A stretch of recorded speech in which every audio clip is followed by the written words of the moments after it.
Baik, alhamdulillah. Nasta'inu billah. Kita memohon pertolongan kepada Allah Subhanahu wa taala ya akhwat. Semoga hari ini kita selesai membahas satu kitab dari kitab Lamiyah. Dan insyaallah saya akan membahas tidak terlalu panjang lebar. Masya Allah. Maka tidak ada kekuatan kecuali datang dari Allah Subhanahu wa taala. Dan saya harapkan untuk semua peserta di sini fokus ya. Insyaallah jika niat kita sudah lurus untuk mencari ridha Allah, maka Allah akan berikan kepada kita ilmu yang bermanfaat. Amin, Allahumma amin. Teman-teman yang dimuliakan oleh Allah, yang teman-teman pegang ini awalan saya harus memperkenalkan dulu apa yang teman-teman pelajari. Ini namanya kitab Lamiyah. Kenapa dinamakan dengan Lamiyah? Coba teman-teman buka di halaman yang berikutnya. Coba dilihat, diamati, apakah yang terakhir itu adalah huruf lam semua? Coba diamati. Maka karena di sini terakhirnya lam, semua huruf lam, maka disebut bait atau syair mandumah ini dengan lamiyah. Sampun, sudah bisa dipahami? Sampun, alhamdulillah. Sebenarnya nanti setelah lamiyah, bagi teman-teman yang kemarin ikut daurah di Malang, itu ada lagi namanya haiyah. Ya, haiyah itu yang terakhirnya huruf H. Nanti mudah-mudahan kalau saya ke Surabaya lagi, ketemu lagi offline, dibuka haiyah ya, insya Allah. Baik, sudah ya, paham ya. Lamiyah ini teman-teman, sebenarnya ini adalah jawaban dari seseorang yang bertanya. Ya, jadi Syekhul Islam itu asalnya bukan menyengajakan mengarang sebuah kitab, tapi ini adalah jawaban dari Syekhul Islam terhadap orang yang bertanya kepada beliau. Subhanallah ya teman-teman, para ulama zaman dahulu itu mereka kalau ditanya jawabannya satu kitab. Masya Allah. Dan inilah jawaban Syekhul Islam Ibnu Taimiyah. Bukan hanya lamiyah teman-teman, ada pertanyaan-pertanyaan yang diajukan kepada para ulama, kemudian bentuknya adalah kitab. Misalnya, alhamdulillah kemarin saya diberi syarah oleh Syekhoh. Alhamdulillah di sini jelaskan bahwa di antaranya teman-teman ada kitab namanya Tadmuriyah. Ada namanya kitab Tadmuriyah, itu juga adalah kitab Syekhul Islam Ibnu Taimiyah yang dia merupakan jawaban dari sebuah pertanyaan. Subhanallah. Jadi di antara pertanyaan yang pernah dijawab oleh Syekhul Islam Ibnu Taimiyah, di antaranya ada kitab yang ditulis oleh beliau, Tadmuriyah dan Lamiyah dulu.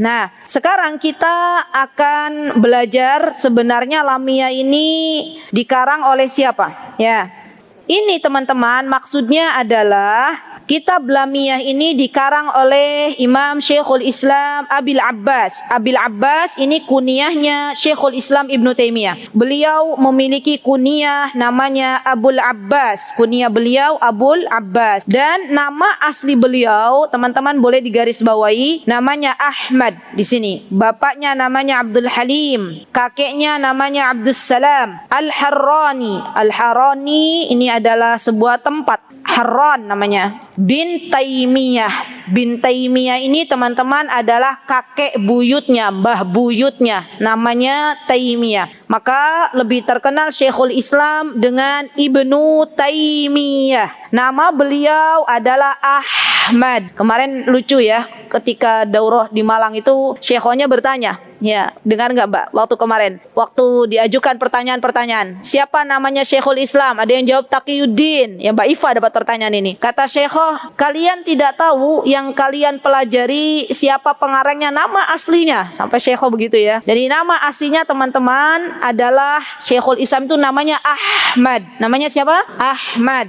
Ya. Ibnu Taimiyah ini diambil dari nama mbah buyutnya. Ya, Ibnu Taimiyah. Beliau lahir ini teman-teman yang ada di bawahnya tahun 661 Hijriah dan wafat pada tahun 728 Hijriah. Ada tidak di situ? Berarti coba bantu saya untuk menghitung berapa umur beliau, berapa usia beliau.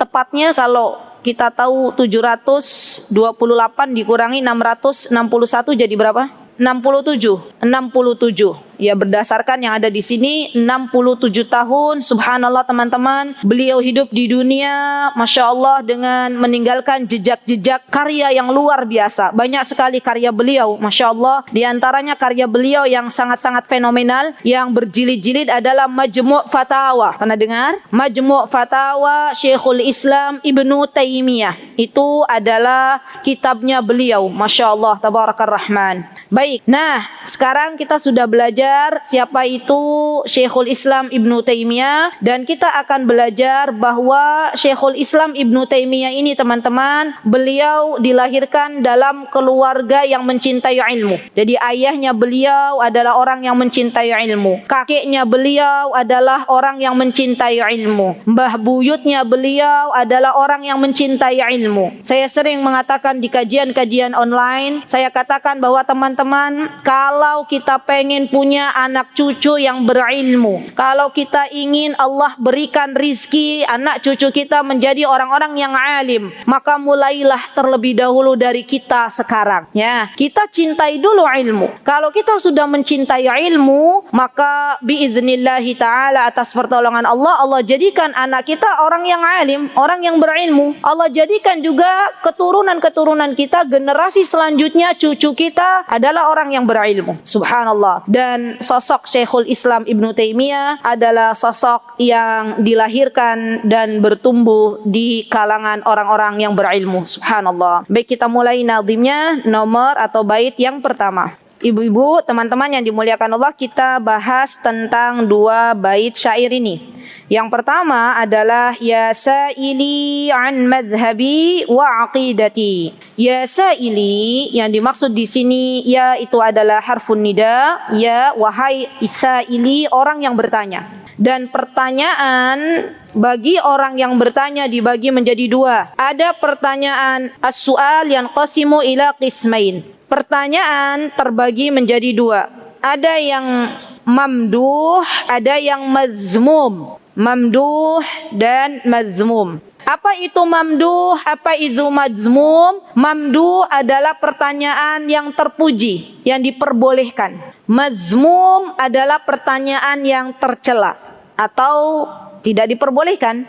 Baik. Mamduh, pertanyaan yang diperbolehkan atau yang terpuji adalah pertanyaannya seorang penanya, menanyakan sesuatu yang dia belum ketahui untuk mencari kebenaran. Ini diperbolehkan. Pertanyaan seorang yang bertanya untuk mencari sesuatu, mencari kebenaran, dan ini diperbolehkan oleh para ulama. Yang kedua, mazmum adalah pertanyaan yang tercela. Apa contohnya, teman-teman? Misalnya seseorang bertanya sesuatu yang sangat-sangat sulit jawabannya, atau pertanyaan yang berusaha untuk diniatkan mendebat para ulama, atau pertanyaan yang ditunjukkan untuk menguji gurunya. Ini adalah pertanyaan-pertanyaan yang mazmum, atau pertanyaan-pertanyaan yang tidak terpuji dan tidak diperbolehkan. Kemudian di sini an madhhabi wa aqidati, menunjukkan bahwa dalam bait ini penanya bertanya kepada Syekhul Islam Ibnu Taimiyah tentang madhab dan akidahnya beliau. Apa itu madhabi?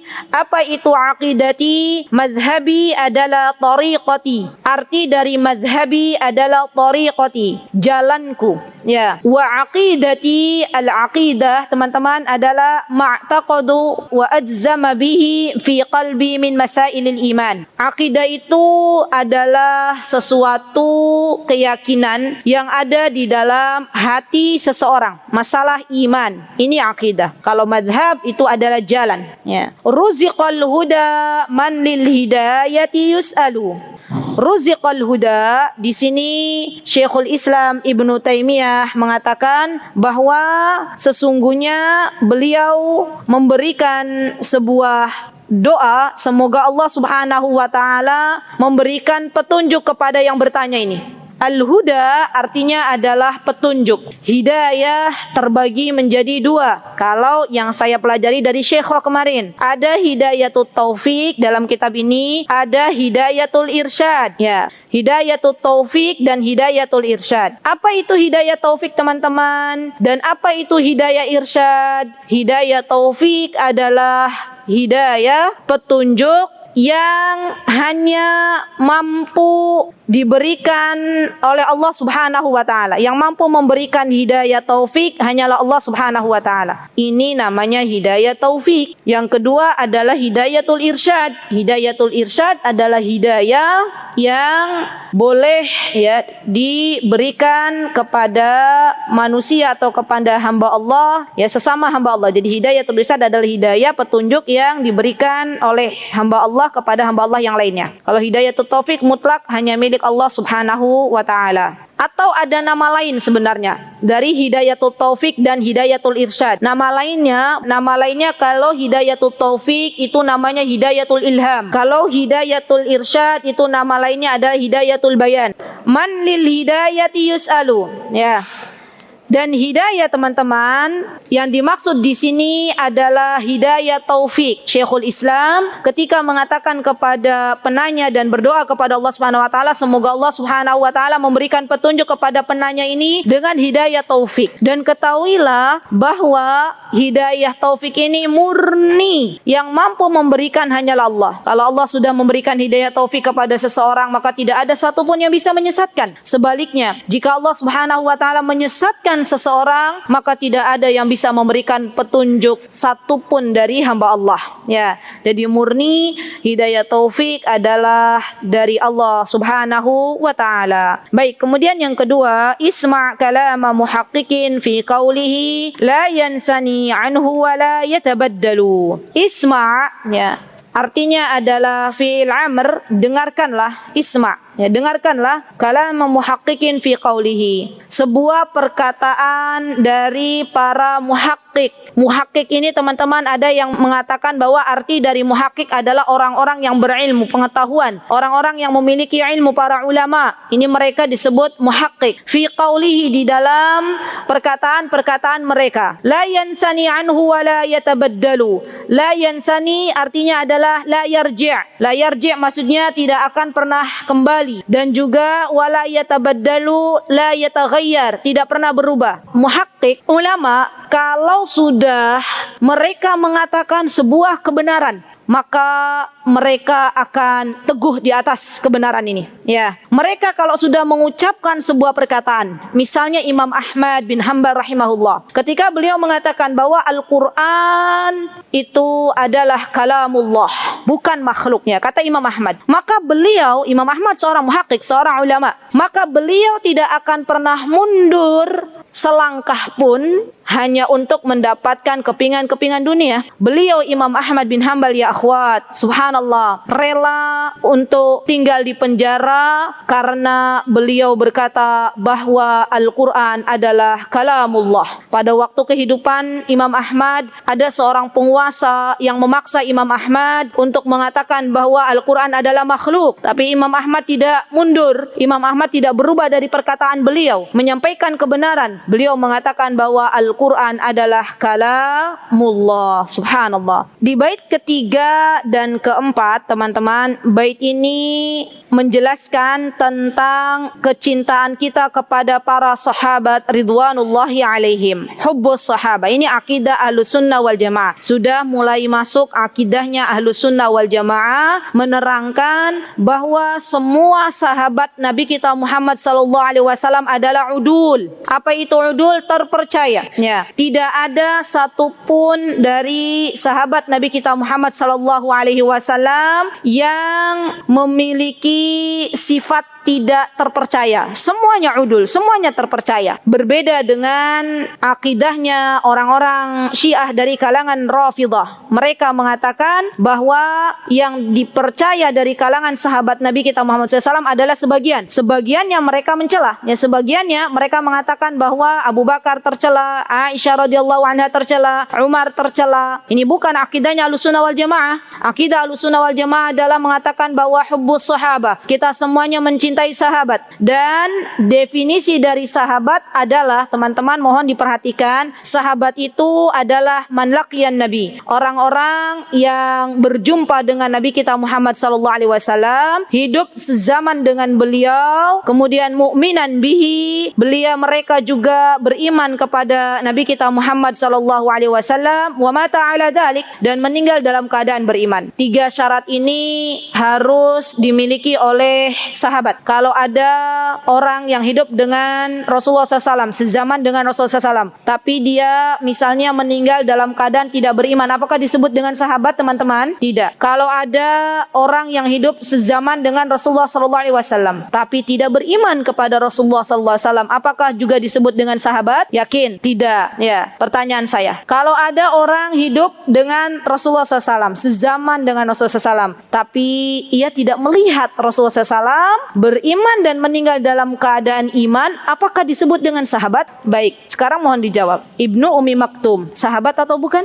Ibnu Ummi Maktum, teman-teman tahu siapa Ibnu Ummi Maktum? Sahabat yang buta. Jadi yang dimaksud dengan berjumpa di sini maksudnya adalah bukan hanya bisa melihat. Walaupun tidak bisa melihat, tapi kalau hidup sezaman dengan Rasulullah SAW, beriman kepada Rasulullah SAW, kemudian meninggal dalam keadaan beriman, itu sudah disebut sebagai seorang sahabat. Ya, sekarang sudah paham ya. Jadi maksud berjumpa di sini nggak harus melihat, Bu. Ya, yang penting hidup sezaman dengan Rasulullah SAW, beriman dan meninggal dalam keadaan beriman. Ya, karena kalau disyaratkan sahabat itu melihat, berarti Ibnu Ummi Maktum bukan termasuk sebagai seorang sahabat. Padahal beliau radhiyallahu anhu adalah seorang sahabat, bahkan nama beliau disebut-debut dalam surat Abasa. Ya, sudah ya, insyaallah ya, definisi sahabat sudah diketahui bersama-sama. Baik. Nah, teman-teman yang dimuliakan Allah Subhanahu wa taala, beliau juga mengatakan wa mawaddatul qurba biha atawassalu. Akidah Ahlussunnah yang selanjutnya adalah mencintai kerabatnya Rasulullah sallallahu alaihi wasallam tanpa berlebih-lebihan. Ingat, ada kaidah yang menunjukkan kita mencintai kerabatnya Rasulullah SAW, ahlul bait, dengan tanpa berlebih-lebihan. Karena kalau sampai berlebih-lebihan, ghulu terhadap ahlul bait, terhadap keluarganya Rasulullah SAW, akan jatuh seperti orang-orang Syiah,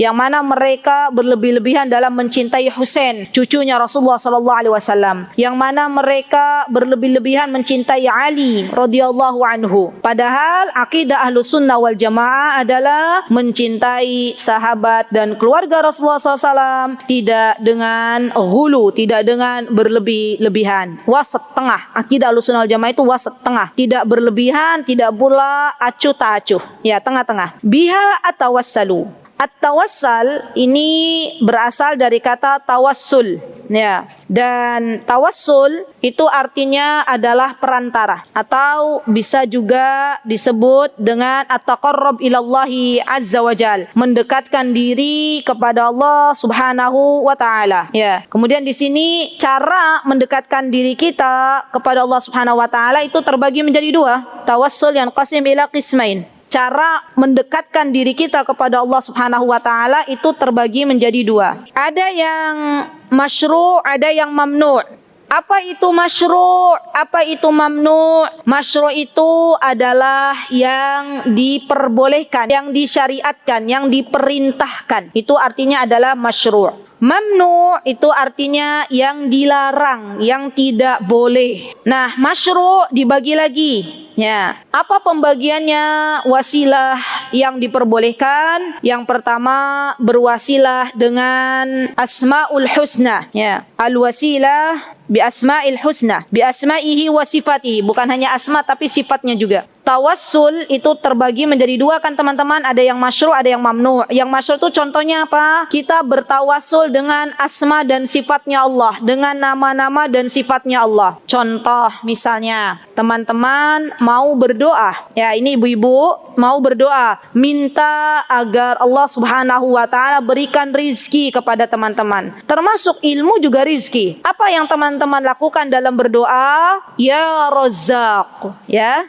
Ar-Razzaq itu adalah namanya Allah Subhanahu wa taala. Dan ketika kita berdoa ya Razzaq, wahai Zat yang Maha memberikan rizki, sesungguhnya kita sedang bertawassul dengan namanya Allah Subhanahu wa taala. Dan ini adalah tawassul yang diperbolehkan karena memang Rasulullah sallallahu alaihi wasallam memerintahkan kepada kita semuanya ketika berdoa untuk menyebut nama-namanya Allah yang indah. Atau misalnya kita berdoa dengan sebuah ucapan Allahumma inni as'aluka bi asma'ikal husna wa sifatikal ula. Misalnya itu juga boleh. Ya Allah, hamba memohon, hamba berdoa dengan nama-namamu yang indah dan sifat-sifat engkau yang tinggi. Kemudian kita berdoa Allahumma inna nas'aluka bi asma'ikal husna wa sifatikal ula an narzuqanal jannah. Ya Allah, saya memohon kepadamu dengan nama-namamu yang indah dan sifat-sifatmu yang tinggi, berikanlah kepada kami syurga. Jadi ini boleh dipakai dengan tawassul untuk berdoa kepada Allah Subhanahu wa taala. Yang kedua, yang masyru', contohnya teman-teman adalah tawassul dengan amal salih.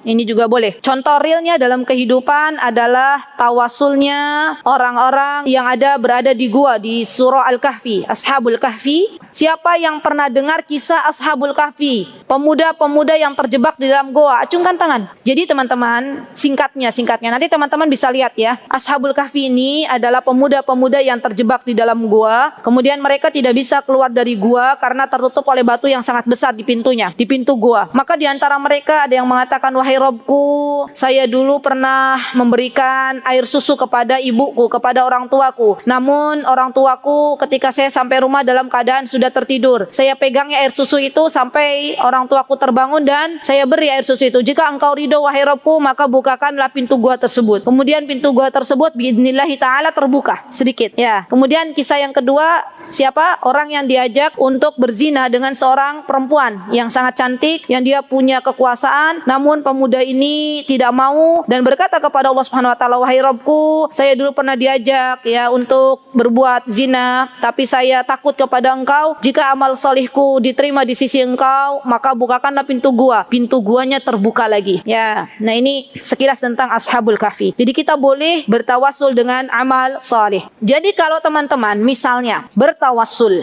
dengan amal salih, amal salihnya sudah dilakukan sebelumnya. Ya, kata Syekh Utsaimin itu tidak mengurangi keikhlasan kita. Ya, tidak mengurangi keikhlasan kita. Yang terpenting, yang patut dijaga di sini amal solihnya sudah dilakukan sebelumnya. Ya, bukan di awal-awal dari teman-teman mau melakukan amal salih. Seperti tadi Ashabul Kahfi, mereka kan sudah melakukan sebelumnya. Mereka mengingat-ingat kembali bahwa apa yang dilakukan dari amal solih, memohon kepada Allah agar Allah berikan kemudahan. Mereka bisa keluar dari gua. Biidznillah ta'ala, mulut gua tersebut, ya batu tersebut bergerak dan akhirnya mereka bisa keluar dari gua. Baik, yang ketiga adalah bertawassul dengan orang salih yang masih hidup. Maksudnya adalah meminta doa dari orang salih yang masih hidup. Atau kalau dalam bahasa Arabnya boleh ditulis Du'aur rajulus salih al-hayy. Du'aur rajulus salih hayy. Tolong digarisbawahi al-hayy. Memohon, meminta, didoakan oleh laki-laki yang salih, yang benar-benar salih, beribadah kepada Allah Subhanahu wa taala, dan laki-laki ini syaratnya masih hidup. Misal, teman-teman lihat ada temannya yang salihah. Terus teman-teman bilang ke temannya, "Wahai sahabatku, tolong dong doakan anak agar anak diberikan hidayah oleh Allah Subhanahu wa taala." Itu boleh tidak? Boleh. Tapi kalau misalnya ada orang sudah meninggal dunia, ya, walaupun itu adalah orang salih di masa hidupnya, tapi orangnya sudah meninggal, sudah dikubur. Boleh nggak kita minta kepada Allah Subhanahu wa taala dengan menyebut-nyebut, meminta juga kepada si mayit yang sudah meninggal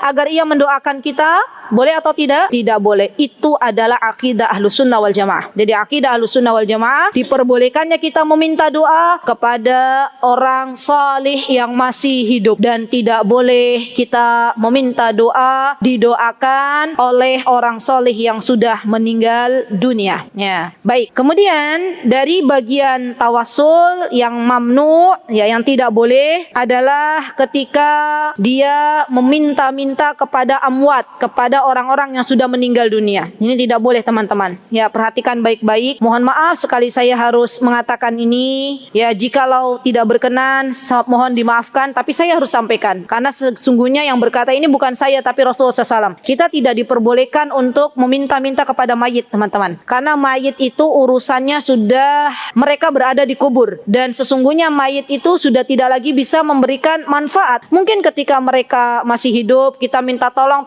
dibawakan buku saya, masih bisa bawakan buku. Tapi kalau sudah mayit, sudah meninggal dunia, mereka tidak bisa memberikan manfaat, apalagi mengijabah doa-doa kita. Ya, jadi tidak boleh meminta kepada para orang-orang solih yang sudah meninggal dunia, termasuk orang-orang solih. Dan juga yang termasuk dari mamnu adalah meminta-minta bertawassul terhadap benda mati. Dan ini kebiasaan orang-orang jahiliyah zaman dahulu. Mereka, teman-teman, orang-orang jahiliyah, mereka itu tahu bahwa yang mengatur segala alam semesta ini adalah Allah. Mereka juga tahu bahwa yang memberikan rizki adalah Allah. Tapi kenapa mereka menyembah-nyembah berhala mereka? Mereka memiliki keyakinan bahwa berhala yang mereka sembah itu bisa mendekatkan diri mereka kepada Allah Subhanahu wa taala. Maka mereka sembah berhala-berhala tersebut. Dan ini adalah tawassul yang mamnu. Tawassul yang tidak diperbolehkan ketika kita mengatakan bahwa benda-benda mati itu bisa mendekatkan diri kita kepada Allah Subhanahu wa taala. Baik, kemudian di sini di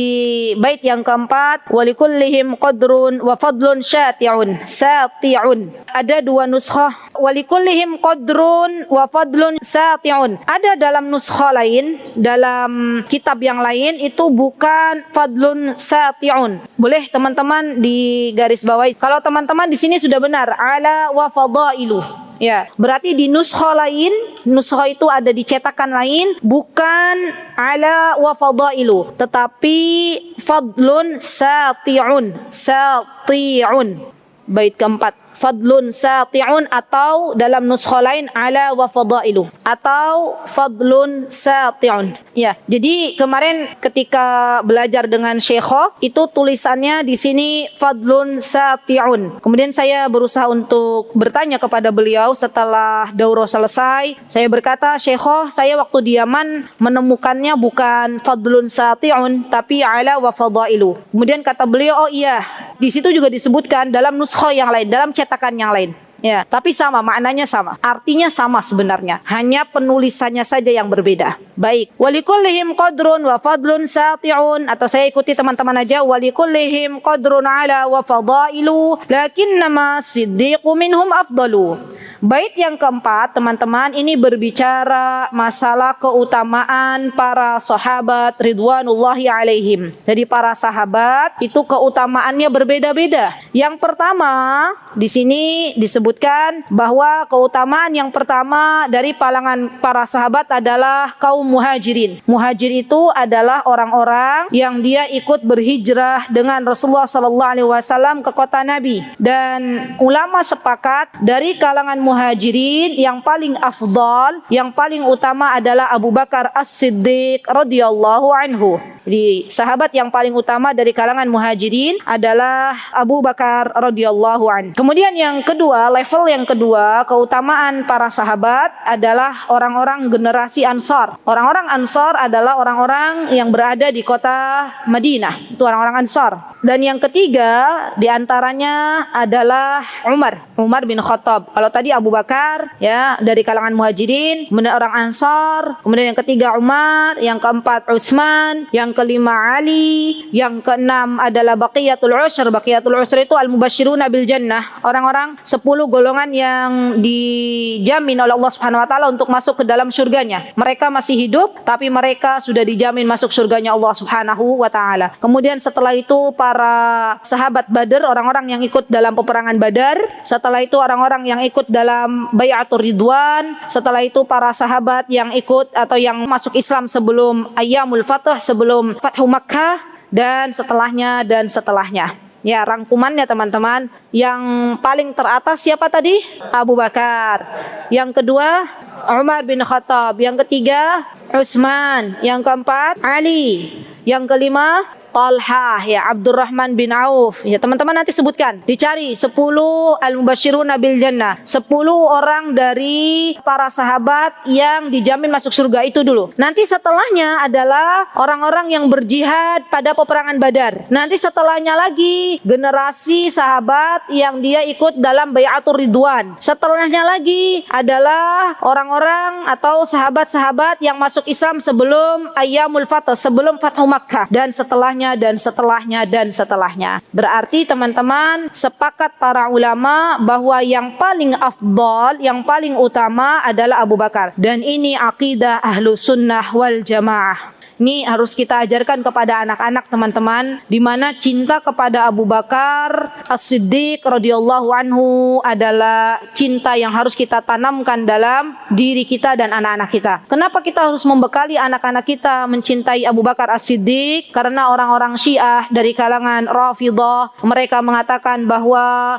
hendaklah mereka mengajarkan anak-anaknya, kata orang-orang Syiah, untuk membenci Abu Bakar As-Siddiq, juga membenci Aisyah radhiyallahu anha. Itulah orang-orang Syiah. Tapi kita ahlu sunnah wal jamaah hendaklah mengatakan bahwa para sahabat Abu Bakar As-Siddiq adalah orang yang seharusnya kita cintai. Baik, kemudian di sini lakinnama Siddiqu minhum afdalu. Namun Abu Bakar As-Siddiq, Abu Bakar itu namanya siapa teman-teman? Siapa yang tahu namanya Abu Bakar? Abu Bakar itu kunyah karena beliau masuk Islam pertama kali pagi-pagi maka dinamakan dengan Abu Bakar. Namanya siapa? Abdullah. Ya, jadi beliau namanya Abdullah. Bapaknya namanya siapa? Abu Quhafah. Ya.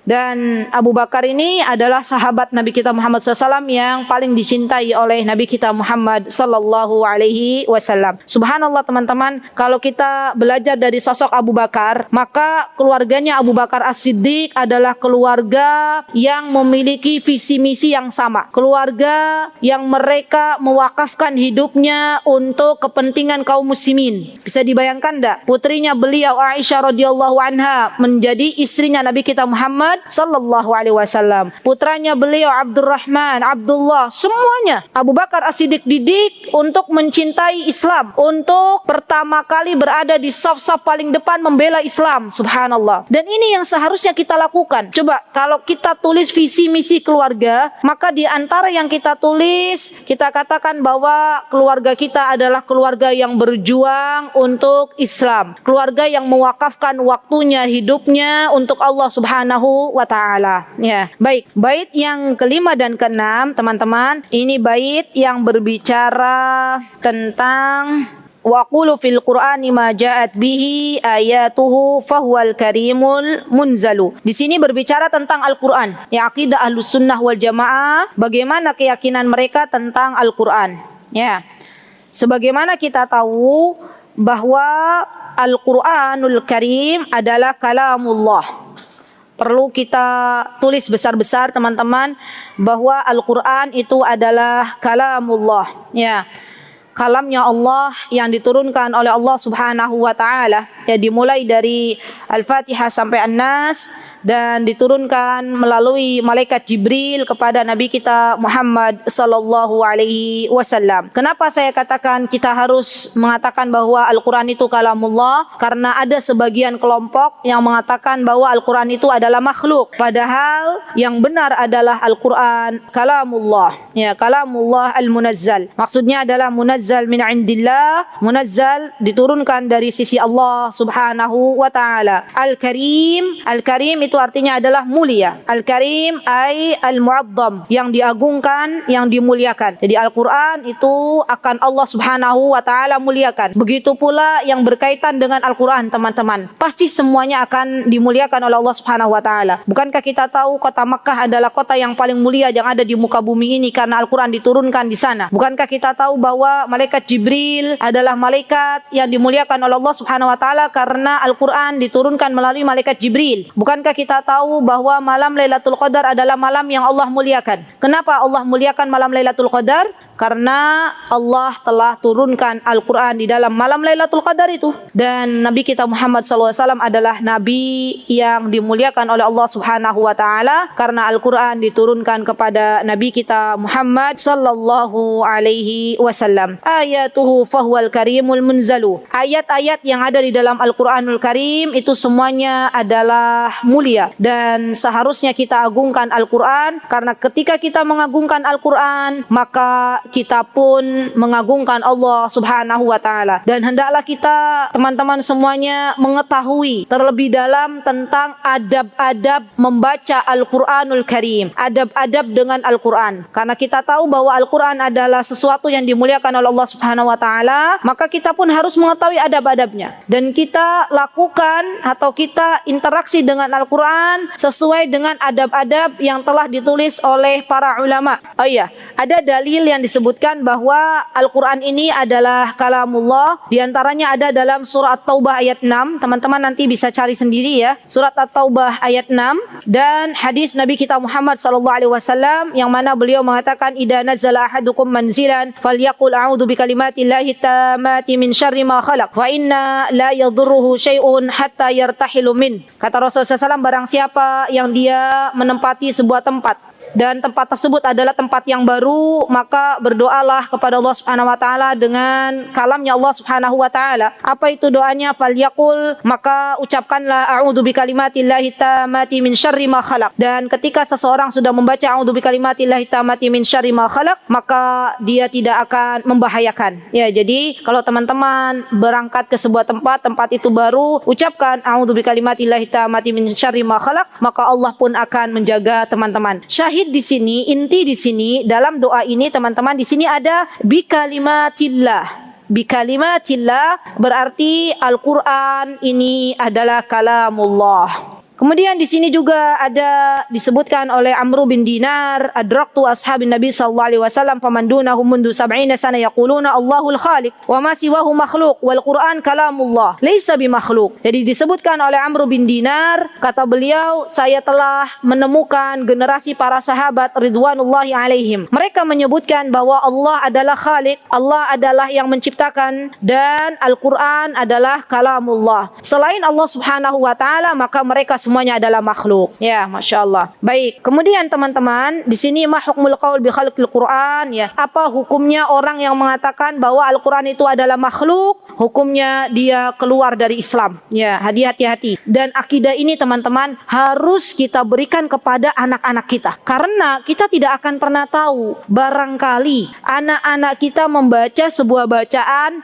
di situ tertulis bahwa Al-Qur'an adalah makhluk. Padahal jelas di sini adalah akidah yang sesat, akidah yang tidak dibenarkan. Kita katakan kepada anak-anak kita, nah, Al-Qur'an ini adalah kalamullah, bukan makhluk. Subhanallah, barang siapa yang tidak mengajarkan agama kepada anak-anaknya, maka kelak, kata Imam Ibnul Qayyim, dia akan menderita di masa tuanya. Kalau kita saat ini tidak memberikan perhatian yang besar kepada anak-anak kita tentang apa yang kita ketahui, misalnya tentang Al-Qur'an, ya, tidak pernah kita katakan Al-Qur'an itu adalah kalamullah, nah, tapi ternyata kemudian anak-anak kita dapatkan dari internet dan mereka melihat, mereka membaca bahwa Al-Qur'an itu adalah makhluk. Mereka berkeyakinan bahwa Al-Qur'an itu adalah makhluk. Maka bagaimana kita mempertanggungjawabkan di hadapan Allah Subhanahu wa taala? Baik, kemudian yang keenam, bait yang keenam. Wa qulu qala Allahu jalla jalaluhu wal mustafa al-hadi wa la ata'awwalu. Wa qulu qala Allahu jalla jalaluhu. Yang keenam ini adalah bait yang berbicara atau menjelaskan tentang Allah Subhanahu wa taala. Bagaimana akidah Ahlus Sunnah wal Jamaah tentang Allah Subhanahu wa taala. Qala Allahu jalla jalaluhu, maksudnya adalah apa-apa yang telah difirmankan oleh Allah Subhanahu wa taala, yaitu Al-Qur'anul Karim. Jadi apa-apa yang ada di dalam Al-Qur'an itu adalah Al-Mustafa. Al-Mustafa, arti Mustafa itu Al-Mukhtar, pilihan. Ya, pilihan yang Allah Subhanahu wa taala telah pilihkan kepada Nabi kita Muhammad sallallahu alaihi wasallam, bahwa Al-Qur'an diturunkan oleh Allah Subhanahu wa taala, ditunjukkan kepada orang-orang atau kepada nabi yang memang dipilih oleh Allah Subhanahu wa taala, yaitu Nabi kita Muhammad sallallahu alaihi wasallam. Al-Hadi, ad-dalu wal mubin al-muallim wa huwa Nabi sallallahu alaihi wasallam. Yang dimaksud dengan Al-Hadi di sini adalah Nabi kita Muhammad sallallahu alaihi wasallam yang memberikan petunjuk. Coba saya mau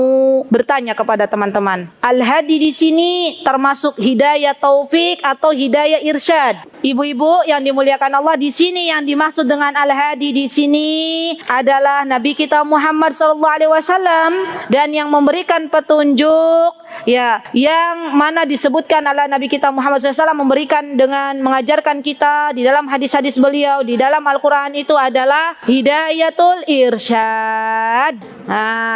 Sudah bisa dipahami? Baik. Wala ata'awwal maksudnya adalah teman-teman, kita ketika menafsirkan apa-apa yang ada di dalam Al-Quranul Karim, maka tafsirkanlah dengan tidak mentakwil. Mentakwil itu kita mengarang-arang makna, bukan kembali kepada apa yang dimaksud oleh Allah dan Rasulnya. Dan ini banyak sekali teman-teman, termasuk diantaranya mohon maaf sekali, yang tidak diperbolehkan adalah ketika kita menafsirkan tangannya Allah Subhanahu wa Ta'ala dengan kekuasaan. Itu tidak boleh. Teman-teman pernah nggak dengar atau pernah nggak baca di dalam Al-Quran bahwa ada tangannya Allah itu diartikan dengan kekuasaan? Pernah baca di tafsir? Maka itu tidak boleh ya, karena termasuk takwil, tidak boleh. Dan bab ini teman-teman, masalah takwil itu disebutkan dalam kitab para ulama, khusus dalam kitab sifat Allah Subhanahu wa Ta'ala. Ada kitabnya namanya Qawaidul Musla. Tulis kitabnya, Qawaidul Musla. Nanti disebutkan juga di nomor 7 dan 8. Baik, jadi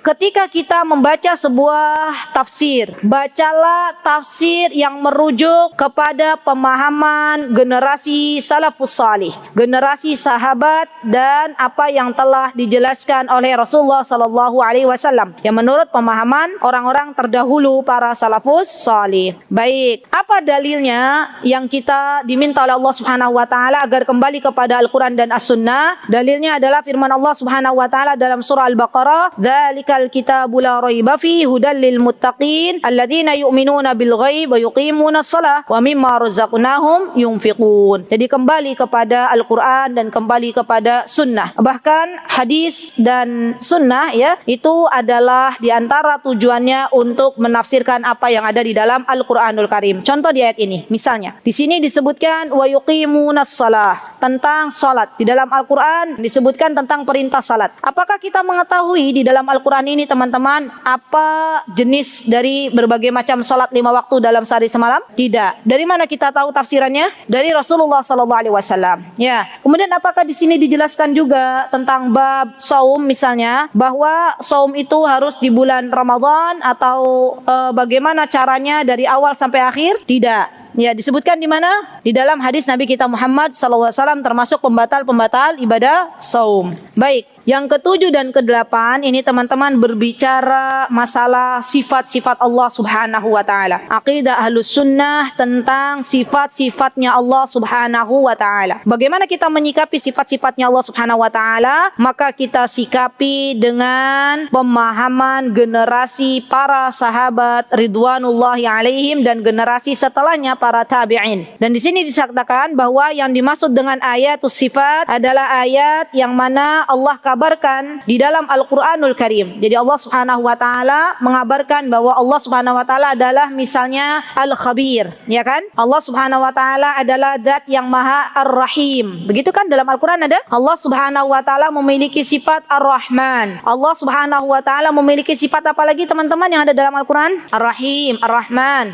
Al-Khabir, Al-Malik, As-Sami', Al-Basir, terus Al-Hakim, terus Al-Ghafur, Al-Khaliq, ya Masya Allah, Al-Mudabbir, ya Subhanallah. Itu semuanya adalah sifat-sifatnya Allah. Maka kita yakini sifat-sifat Allah yang Allah sebutkan sendiri di dalam Al-Quranul Karim, atau yang Rasulullah SAW kabarkan kepada kita. Ya, kita yakini dengan apa-apa yang dikabarkan oleh Allah dan Rasulnya, baik di dalam Al-Quran maupun di dalam hadis-hadis Nabi kita Muhammad sallallahu alaihi wasallam. Baik, haqqan kama naqalat tirazul awwalu, maka yang dimaksud di sini adalah kita berikan bahwa pemahaman kita kembalikan dengan perawi-perawi yang memang di sana mereka thiqah. Jadi kalau ada hadis-hadis Nabi kita Muhammad sallallahu alaihi wasallam yang mana kita tahu bahwa hadis Nabi kita Muhammad sallallahu alaihi wasallam adalah berbagai macam ya, dari level-levelnya, ada yang sahih, ada yang dhaif, maka kita ambil dari jalur yang sahih. Taib. Di sini disebutkan wa jami'u ayati sifati umiruha haqqan kama naqalat tirazul awwalu, dan seluruh ayat-ayat sifat ya aku membiarkan mengerjakannya, maksudnya melewatinya, kita mengimani apa-apa yang dalam Al-Quran dan hadis dengan sebenar-benarnya sebagaimana yang dinukil oleh generasi yang pertama. Yang dimaksud dengan tirozul awal adalah generasi para sahabat ridwanullahi alaihim. Wa ruddu uhdataha ila nuqaliha. Uhdataha, teman-teman, ada di nuskhah yang lain, bukan uhdataha. Ya, tolong ditulis Mbak. Ada di nuskhah yang lain tuh uqbataha. Di cetakan lain ada uqbataha. Uhdataha, uqbataha. Nanti teman-teman kalau ada ketemu lamia tulisannya uqbataha itu sama dengan uhdataha. Yang dimaksud di sini teman-teman, maksud Syekhul Islam Ibnu Taimiyah, beliau mengatakan wa aruddu uhdataha ila nuqaliha. Maksud beliau adalah apabila sesuatu yang saya terima, ilmu-ilmu yang saya terima, saya kembalikan pemahamannya kepada para perawi. Dan kita tahu para ulama adalah orang-orang yang sangat-sangat menjaga sebuah kepercayaan. Tidaklah mereka mengatakan sesuatu kecuali mereka akan kembali kepada Al-Quran dan As-Sunnah. Tidaklah mereka mengatakan sesuatu dari agama kecuali mereka kembali kepada pemahaman para salafus salih atau generasi-generasi yang pertama. Kemudian di sini wa usunuha an kulli ma yatukhayyalu, kata beliau bahwa artinya aku menjaga sifat-sifat tersebut dari setiap hayalan. Karena teman-teman, banyak firqah-firqah, banyak kelompok-kelompok yang berusaha menyesatkan sifat-sifat Allah Subhanahu wa ta'ala. Misalnya tadi mengatakan bahwa tangan Allah disifati atau dimaknai dengan kekuasaan. Ya, padahal kita tahu bahwa Allah itu memiliki tangan. Ya, dan kita nanti tidak boleh membayangkan bagaimananya tangannya Allah Subhanahu wa ta'ala. Baik, di sini disebutkan qubhan liman nabadal qur'ana wara'ahu wa idza istadalla yaqulu qala al-akhtalu. Masih berbicara tentang Al-Qur'anul Karim, teman-teman. Maksudnya adalah di sini disebutkan bahwa qubhan, celakalah bagi siapapun orang yang dia membuang kitab ini di belakangnya. Maksudnya menjadikan Al-Qur'an bukan sebagai hujjah. Ya, celakalah bagi orang-orang yang tidak menjadikan Al-Qur'an sebagai hujjah. Ya. Nah, di sini mohon maaf tadi saya belum menyebutkan bagaimana akidah Ahlussunnah wal Jamaah terhadap sifat-sifat ya. Di sini disebutkan oleh Syekh isbatu ma'aniha 'ala al-haqiqah al-laghwiyyah min ghairi tahrif wala ta'dil wala takyif wala tamsil wa tafidul kaif ila Allah. Tolong tulis Mbak, akidah Ahlussunnah wal Jamaah fil asma'i was sifat dulu. Ini ditulis teman-teman tentang sifat tadi ya disebutkan, dan ini berkaitan dengan Al-Qur'an. Akidah Ahlussunnah wal Jamaah fil asma'i was sifat isbatu ma'aniha 'ala al-haqiqah min ghairi tahrif wala ta'til wala takyif wala tamsil. Ini kaidah 4 ini harus ada. Wala tahrif wala ta'til wala takyif wala tamsil. Akidah Ahlussunnah wal Jamaah ini penting banget nih teman-teman.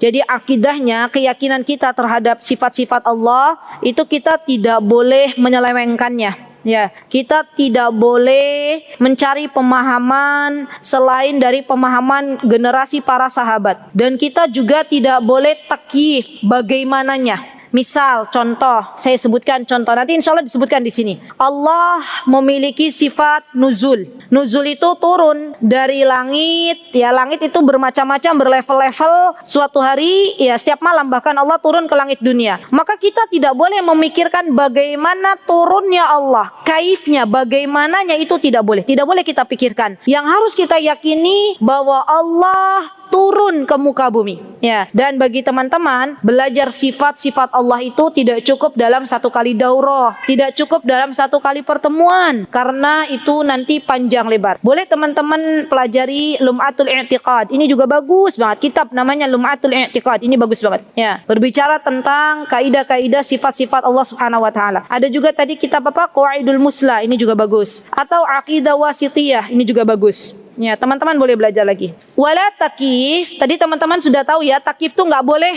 membayangkan bagaimananya. Wala tamsil, itu kita nggak boleh menyamakan sifat-sifatnya Allah dengan sifat makhluknya. Itu nggak boleh, sama sekali tidak boleh. Misal contohnya, misal Allah memiliki penglihatan. Ya, Allah zat yang melihat. Kita tidak boleh menyamakan penglihatan Allah dengan penglihatan makhluk. Kenapa? Karena penglihatannya makhluk itu terbatas. Teman-teman yang ada di ruangan ini, apakah teman-teman bisa melihat orang yang ada di belakang teman-teman di sana, yang ada di parkiran mobil, bisa nggak? Tidak bisa. Ya, tapi Allah zat yang maha melihat orang-orang yang ada di dalam ruangan ini, teman-teman yang ada di dalam ruangan ini, dan juga orang-orang yang ada di parkiran mobil. Ya, jadi beda penglihatannya Allah dengan penglihatan kita sebagai makhluknya. Contoh lagi misalnya, teman-teman bisa melihat enggak di malam hari ada semut hitam berjalan di batu yang hitam, tidak menggunakan senter. Lihat enggak?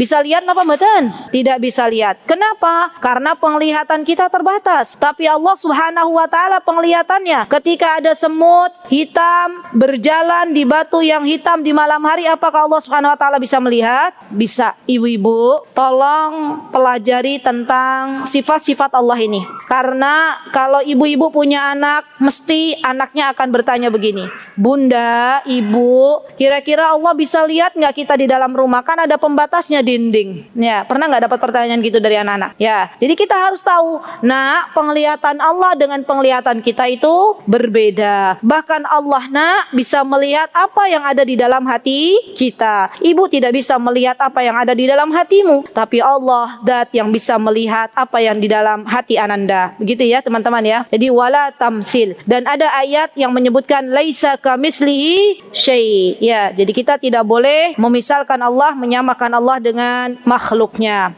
Baik, kemudian di sini disebutkan wa idza stadalla yaqulu qala al-akhtalu. Mereka orang-orang yang mengatakan bahwa Al-Qur'an itu tidak perlu dipelajari, Al-Qur'an itu harus ditinggalkan, mereka memiliki sebuah dalil, ya, sebuah bukti. Mereka mengatakan perkataan seorang akhtal. Akhtal itu adalah seorang Nasrani, bukan Muslim, ya. Mereka berdalil dengan perkataan akhtal, innal kalama la fil fuadi wa innama ju'ila lisanu alal fuadi dalilan. Ya, jadi mereka mengatakan bahwa kita tidak perlu kembali kepada Al-Qur'an karena perkataan seorang penyair dari orang Nasrani yaitu Akhtal dengan mengatakan bahwa perkataan itu cukup yang ada di dalam hati, ya, dan lisan ini bukan untuk mengatakan sesuatu, ya. Dan ini adalah keyakinan yang batil, keyakinan yang sesat. Kita tidak boleh meyakini demikian karena ini perkataannya orang Nasrani. Baik, wal mu'minuna yarawna haqqan rabbahum, ya, wa ila samai bi ghairi kaifin yanzilu.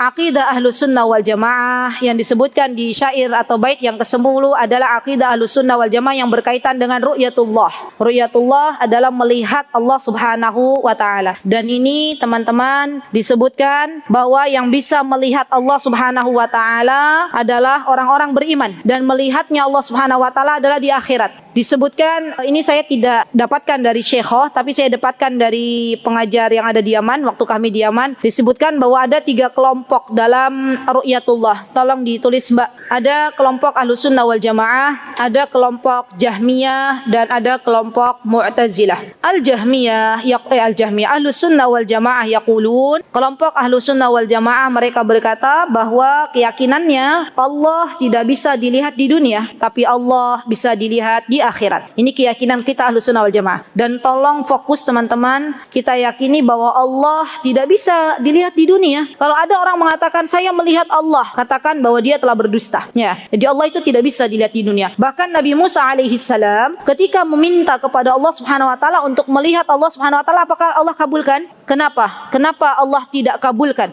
Karena penglihatan kita tidak sanggup untuk melihat Allah Subhanahu wa taala. Maka akidah kita Ahlussunnah wal Jamaah meyakini bahwa Allah kelak bisa kita lihat di akhirat, tapi tidak bisa kita lihat di dunia. Baik, Al-Jahmiyah. Kelompok yang kedua adalah kelompok Jahmiyah. Mereka mengatakan bahwa Allah tidak bisa dilihat di dunia dan di akhirat. Yang ketiga adalah Sufiyah. Orang-orang Sufi, mereka mengatakan bahwa Allah Subhanahu wa taala bisa dilihat di dunia dan di akhirat. Baik, An-Nazim Syekhul Islam Ibnu Taimiyah menyebutkan wal mu'minuna yarawna haqqan rabbahum. Orang-orang beriman pasti akan melihat Allah Subhanahu wa taala. Ini menunjukkan bahwa di sini melihatnya Allah Subhanahu wa taala di akhirat, ya bukan di dunia. Dan dari bait ini kita bisa mengambil pelajaran bahwa yang akan melihat Allah di akhirat adalah orang-orang beriman, ya bukan orang munafik ataupun orang kafir. Orang kafir dan orang munafik tidak bisa melihat wajahnya Allah Subhanahu wa taala di akhirat karena mereka akan dihalangi dengan hijab oleh Allah Subhanahu wa taala. Jadi yang bisa melihat Allah Subhanahu wa taala di akhirat adalah siapa teman-teman? Orang-orang beriman, ya al-mu'minun. Baik. Dan bagaimana apa yang disebutkan oleh Rasulullah SAW ketika orang-orang beriman melihat wajahnya Allah Subhanahu wa taala? Orang-orang beriman ketika melihat wajahnya Allah Subhanahu wa taala, melihat Allah Subhanahu wa taala itu seperti ketika orang-orang beriman melihat bulan purnama. Ya, mereka tidak berdesak-desakan. La tadamun itu maksudnya tidak berdesak-desakan. Jangan pernah berpikir nanti bagaimana kita melihat Allah sedangkan orang-orang beriman itu jumlahnya banyak. Disebutkan oleh Rasulullah SAW bahwa kita tidak berdesak-desakan.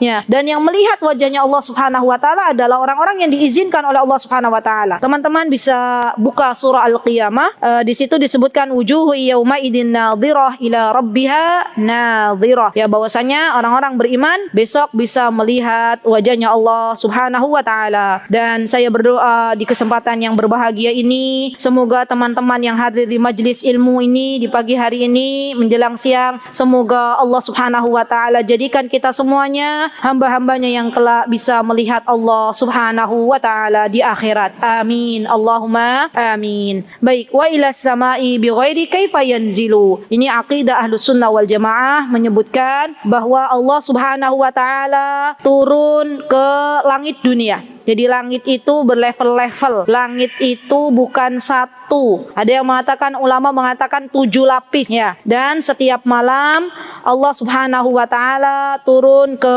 langit dunia. Jadi yang dimaksud dengan as-sama di sini adalah samaud dunya. Yanzil artinya adalah an-nuzul. Ya, berarti yang dimaksud dengan nuzul turun ini menunjukkan dari atas ke bawah, bukan dari bawah ke atas. Kalau dari bawah ke atas namanya apa? Naik.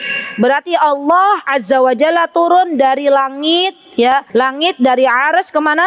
Ke sama'id dunya, ke langit dunia. Kapan itu Allah turun teman-teman? Di sepertiga malam, setiap malam. Apa yang Allah lakukan? Apabila ada hambaku memohon ampunan, aku ampuni. Apabila ada dari hambaku yang berdoa, yang meminta sesuatu, fasa'alni, ya maka fa'atait, apa atait, saya berikan. Ya, itu Allah Subhanahu wa taala setiap malam, subhanallah. Dan kita malu kepada Allah Subhanahu wa taala kalau ternyata Allah saja turun dari langit menuju langit dunia untuk mengabulkan doa hamba-hambanya, ternyata kita di sepertiga malam masih dalam keadaan pulas tidur.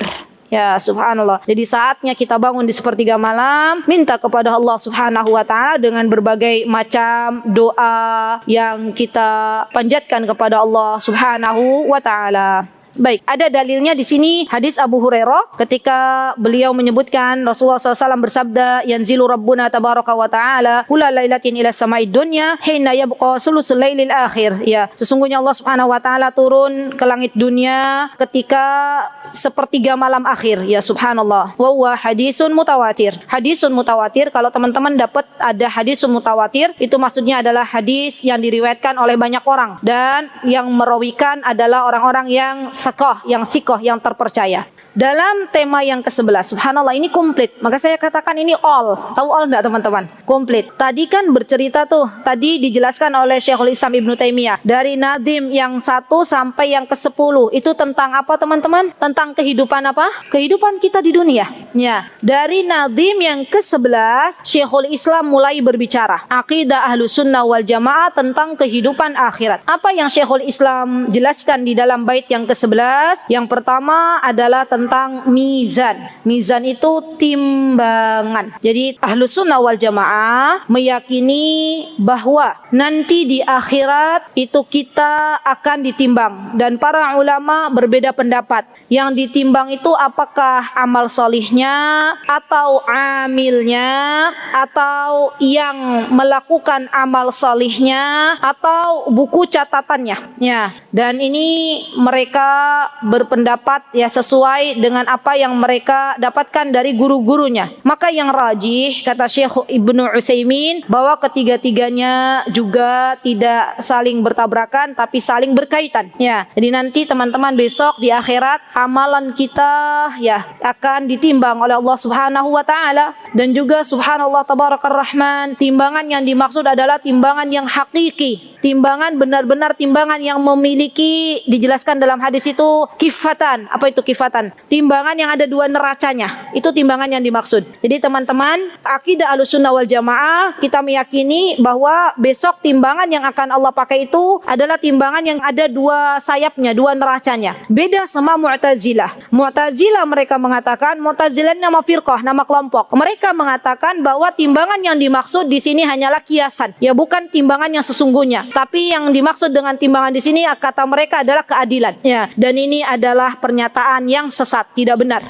Ya, jadi benar-benar kita yakini bahwa timbangan yang dimaksud adalah alat yang bisa untuk menimbang. Baik, di sini ma'aqidatu Ahlussunnah fil mizan, disebutkan apa akidahnya Ahlussunnah wal Jamaah terhadap mizan, terhadap timbangan. Isbatul mizan 'alal haqiqah. Ya, kita mengisbahkan, kita menyebutkan, menetapkan bahwa yang dimaksud dengan mizan di sini adalah mizan yang sesungguhnya, timbangan yang sesungguhnya. Sifatnya seperti apa? Di sini disebutkan sifatnya adalah mizan du kaffatain. Ada dua neraca. Law wuzinat fihi samawati wal ardi lawasi'aha. Yazinullahu bihil a'mal wa ma syaa min khalqih. Ya, Allah Subhanahu wa taala akan menimbang apapun yang Allah kehendaki. Baik, dari mana kita tahu bahwa kita harus menetapkan timbangan? Dari Al-Qur'anul Karim. Teman-teman bisa merujuk di surat Ar-Rahman ayat 7 dan dalam surah Al-Anbiya ayat 47. Silahkan dibuka yang ada Al-Qur'annya. Di sini Allah Subhanahu wa taala menyebutkan was-sama'u rafa'aha wa wada'al mizan. Ada kata mizan dalam surah Ar-Rahman. Kemudian dalam surah Al-Anbiya Allah menyebutkan wada'ul mawazin. Al-mawazin adalah jamak dari mizan. Kalau yang belum buka Qur'annya ditulis aja ayatnya. Ya, surah Ar-Rahman ayat 7 dan Al-Anbiya ayat 47. Itu adalah ayat yang berbicara tentang mizan, tentang timbangan. Kemudian ada hadis Nabi kita Muhammad sallallahu alaihi wasallam, teman-teman. Nih, hadisnya masyhur, terkenal. Siapa yang bisa yang berhubungan tentang mizan ini? Ingat, kalimatani khafifatani. Hafal enggak? Khafifatani fil lisani habibatani ilar rahmani thaqilatani fil mizani. Ada kan? Subhanallahi wa bihamdihi subhanallahil azim. Di sini disebutkan bahwa ada dua kalimat, teman-teman, yang mana dua kalimat ini dicintai oleh Allah Subhanahu wa taala, dan dua kalimat ini adalah ringan diucapkan dalam lisan dan juga memberatkan timbangan seseorang. Berarti di sini disebutkan apa, teman-teman? Timbangan. Apa itu ucapannya? Subhanallahi wa bihamdihi subhanallahil azim.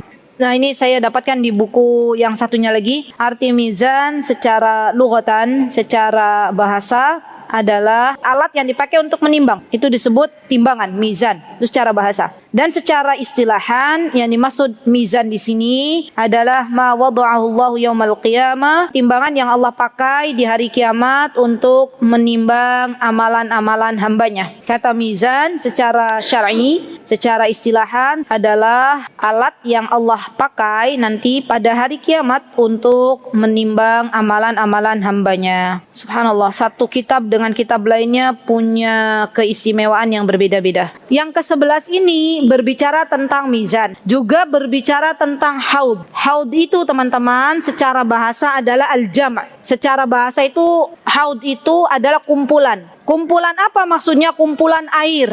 Berarti teman-teman tahu ya apa yang dimaksud dengan haud? Telaga. Haud itu telaga, kumpulan air. Dan tidak disebutkan bagaimana bentuknya. Karena kemarin pas waktu di daurah ada yang menjawab bentuknya murabba. Masih ingat enggak? Kemudian Syekh mengatakan, saya tidak pernah menyebutkan bagaimana bentuknya. Jadi haud, telaganya Rasulullah SAW itu tidak disebutkan bagaimana bentuknya. Apakah itu bentuknya lonjong, apakah itu bentuknya bulat, apakah itu bentuknya kotak, tidak pernah disebutkan. Yang disebutkan adalah sifatnya.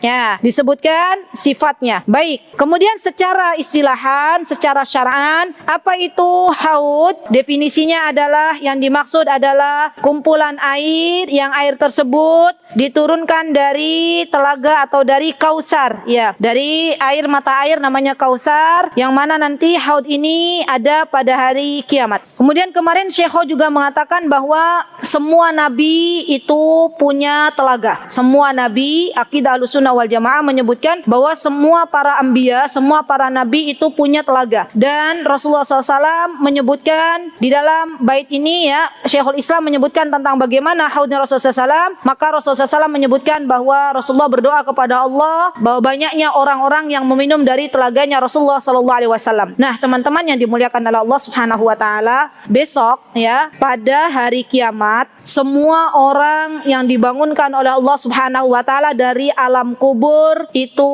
mereka semua adalah orang-orang yang haus, kehausan. Ya, sifatnya, fitrahnya, orang-orang yang kehausan biasanya yang dicari apa? Yang dicari adalah air, karena haus. Nah, di situ ada telaganya Rasulullah SAW, dan telaganya paling besar, ya, disebutkan sifatnya telaganya Rasulullah SAW itu, ya, luasnya seluas masirota syahr, tuluhu masirota syahr, luasnya itu seperti orang berjalan 1 bulan. Subhanallah. Kira-kira luas nopo mboten, Bu? Orang berjalan 1 bulan itu Surabaya kemana? Coba perjalanan 1 bulan itu perjalanan kemana, ibu-ibu? Surabaya kemana 1 bulan? Belum ada pengalaman ya? Ada nggak dari sini ke Jogja ya? Nggak tahu ya. Intinya jauh lah ya. Nah, itu luasnya. Tul itu panjang. Luas berarti panjang. Panjangnya juga sama. Perjalanan 1 bulan. Ya, jadi panjangnya perjalanan 1 bulan, lebarnya perjalanan 1 bulan. Masya Allah. Berarti lebarnya lebar sekali, bentuknya lebar banget gitu ya, besar sekali. Tapi ternyata teman-teman, ada orang-orang yang terusir dari telaganya Rasulullah SAW. Ya, disebutkan dalam hadis bahwa orang-orang mendekati Rasulullah SAW, kemudian Allah usir mereka. Rasulullah bertanya, wahai Rabbku, kenapa engkau usir umatku? Itu adalah umatku.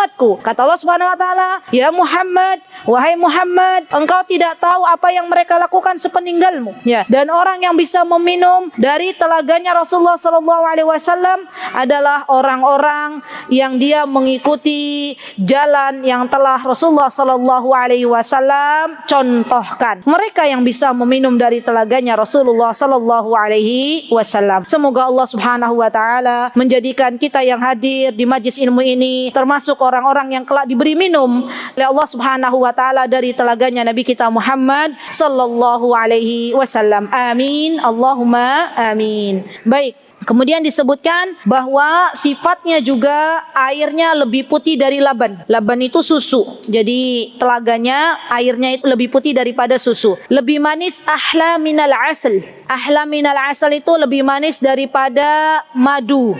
Ya, Masya Allah. Teman-teman, kalau teman-teman suruh minum, minumannya itu manis, putih, seger, ya, kira-kira senang apa mboten? Mesti senang, apalagi dalam keadaan haus, ya, Masya Allah. Dan gelas-gelasnya yang dipakai minum itu sebanyak bintang yang ada di langit, ya, Masya Allah, Tabarakar Rahman. Baik, sekarang kita sudah belajar tentang haud Nabi kita Muhammad SAW. Nah, disebutkan di sini Rasulullah mengatakan tulu syar wa'idhu syar aniyatu adadu nujumus sama. Ya, aniyah itu gelas-gelasnya sebanyak bintang-bintang di langit. Coba siapa yang bisa menghitung jumlah bintang yang ada di langit? Nggak ada. Ya, kalau ada saya mau kasih hadiah, tapi karena nggak ada, wallahu taala alam. Ya, jadi nanti teman-teman jumlah gelas yang dipakai, jumlah wadah yang dipakai itu jumlahnya seperti bintang-bintang yang ada di langit. Ya, dan jawabannya wallahu taala a'lam. Ya, kita nggak tahu berapa jumlahnya, Masya Allah. Baik, dan juga sifatnya orang yang setelah minum dari air telaga Rasulullah SAW itu la yadhma'u abadan, tidak merasakan kehausan selamanya. Subhanallah. Nih, kalau saya minum air di sini ibu-ibu tadi udah udah minum, sekarang haus lagi, minum lagi karena ini air dunia. Tapi besok air dari telaganya Rasulullah SAW, ibu-ibu minum misalnya, maka tidak ada lagi rasa haus. Subhanallah. Baik, Rasulullah SAW mengatakan la yashrabu minhu illa ahlul imani wal ittiba'. Disebutkan bahwa tidak bisa meminum dari telaganya Rasulullah SAW kecuali orang-orang yang beriman kepada Rasulullah SAW dan mengikuti ajaran-ajaran beliau. Subhanallah teman-teman, pada hari ini yang mengikuti sunnahnya Rasulullah SAW, yang mengikuti ajaran Nabi kita Muhammad SAW itu digambarkan oleh Rasulullah SAW seperti menggenggam bara api. Ya, kalau ada di antara teman-teman yang hari ini mengikuti jalan yang telah Rasulullah SAW anjurkan, kemudian ada yang nyinyirin, ya, maka tidak usah bersedih hati. Ingat bahwa orang-orang yang mengikuti jalannya Rasulullah SAW besok hadiahnya apa tadi? Bisa minum dari telaganya Rasulullah SAW. Walaupun mungkin di dunia merasa disakiti, tapi bersabarlah. Ya, baik. Dan kemudian di sini tentang berbicara masalah haud, dalilnya apa? Buktinya apa? Ini penting juga nih Ahlussunnah wal Jamaah. Jadi Ahlussunnah wal Jamaah itu tidak hanya berkata, tapi ada buktinya. Buktinya adalah surah Al-Kautsar ayat pertama. Yo dibaca teman-teman. Mesti hafal semua. Ya dibaca. A'udzubillahi minasyaitonirrajim. Bismillahirrahmanirrahim. Inna a'tainakal kautsar. Maksudnya adalah di sini telaga Rasulullah sallallahu alaihi wasallam. Al-Kautsar. Nah, dari sunnah di sini disebutkan ada dua hadis, ya. Hadis dari Abdullah bin Amr al-As radhiyallahu an. Rasulullah SAW mengatakan haudi masiratu syahr wa zawaya sawa'un ma'u abyadu minal waraq wa rihu atyabu minal misk wa qanizu wa nuzumis samai faman shariba minhu fala yadmu ba'dahu abada. Wa Nabi Hurairah radhiyallahu anhu qala ma baina baiti wa minbari raudhah min riyadil jannah wa minbari ala haudi, muttafaqun alaih. Baik, dan disebutkan di sini teman-teman bahwa sifatnya juga airnya wangi. Ya, wanginya itu lebih wangi dari wangi kasturi, ya, misk. Lah kalau sini saya minum airnya wangi, ya nggak bisa minum ya teman-teman. Kalau minum air di dunia wangi bisa diminum nggak airnya? Nggak bisa diminum ya. Tapi besok airnya wangi, putih, ya lebih putih daripada susu, lebih manis daripada madu, bisa diminum biidnillahi ta'ala. Taib. Bait yang ke-12 ini berbicara masalah as-sirat. Coba teman-teman tulis saja bait yang ke-12 ini pakai masalah tentang sirat. Dan apa itu sirat? Sirat secara bahasa adalah at-tariq, jalan. Sirat, ya, itu secara bahasa adalah tariq atau jalan. Secara istilahan, ya, apa itu sirat? Secara istilahan adalah al-jasrul mamdud. Al-jasrul mamdud ala jahannam liyu'abbirun nasi alaihi ilal jannah. Maksudnya adalah jembatan yang terbentang di atas neraka jahanam. Jadi sirat itu teman-teman nanti di akhirat Allah berikan semua orang-orang beriman untuk melewati sirat. Ya, pertanyaannya, orang kafir akan melewati sirat napa mboten? Kenapa nggak ngelewatin sirat? Karena langsung dimasukkan. Ya, betul. Karena orang kafir itu langsung dimasukkan ke neraka. Jadi yang melewati sirat itu adalah orang-orang beriman. Mau kemana melewati sirat teman-teman? Mau ke surganya Allah Subhanahu wa ta'ala. Baik, Masya Allah. Nah, masalahnya orang yang melewati sirat itu teman-teman berbeda-beda sifatnya. Rasulullah SAW pernah menggambarkan bahwa di antara mereka ada yang lewatnya kalamhil basar, seperti kedipan mata. Ya, Masya Allah. Semoga Allah jadikan kita orang-orang yang melewati sirat, ya, jembatan ya tersebut seperti kedipan mata. Amin. Allahumma amin. Ada yang lewat ya dengan tertatih-tatih gitu ya. Ada yang melewati sirat itu seperti angin ya, ada yang melewati macam-macam. Tergantung dengan amalan di dunia. Ya, subhanallah. Tergantung dengan amalannya di dunia. Dan sirat itu teman-teman berada di atas neraka jahanam. Ya, di sana juga di sini disebutkan bahwa sifat dari sirat itu teman-teman adalah adaqqu minasy-sya'r. Adaqqu minasy-sya'r itu lebih tipis daripada rambut. Jadi siratnya sifatnya mohon diperhatikan, sirat ya jembatannya lebih tipis daripada rambut. Tapi tidak boleh dibayangkan, Ustazah bagaimana rambut aja kecil itu lebih tipis gitu ya, apa kita bisa jalan? Jawabannya apa teman-teman? Bisa nggak kita jalan? Bisa.